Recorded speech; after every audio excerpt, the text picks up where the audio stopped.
नमस्कार. पूर्वमोसमी पावसाच्या सरींनी राज्यात तडाखा दिला आहे. पावसाळी वातावरणामुळे उन्हाच्या चटक्यापासून काहीसा दिलासा मिळाला आहे.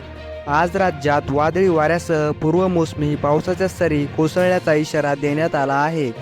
मध्य महाराष्ट्र, मराठवाडा आणि विदर्भात तुरळक ठिकाणी गारपिटीचा इशारा हवामान विभागाने देण्यात आला आहे. आग्नेय अरबी समुद्रात केरळच्या किनाऱ्यालगत चक्राकार वाऱ्यांची स्थिती आहे. तर मराठवाड्यापासून कर्नाटक, केरळ ते कोमोरियन भागापर्यंत हवेचा कमी दाबाचा पट्टा सक्रिय आहे. राज्यात पूर्वमोसमी पावसाला सुरुवात झाली असून आज राज्यात वादळी वाऱ्यासह पूर्वमोसमी पावसाचा इशारा आहे. मध्य महाराष्ट्र, मराठवाडा आणि विदर्भात गारपिटीचा इशारा हवामान विभागाने दिला आहे. आज राज्यामध्ये पुणे, सातारा, लातूर, नांदेड, अकोला, अमरावती, बुलढाणा, नागपूर, वाशिम या जिल्ह्यांना वादळी गारपिटीच्या पावसाचा ऑरेंज अलर्ट देण्यात आला आहे.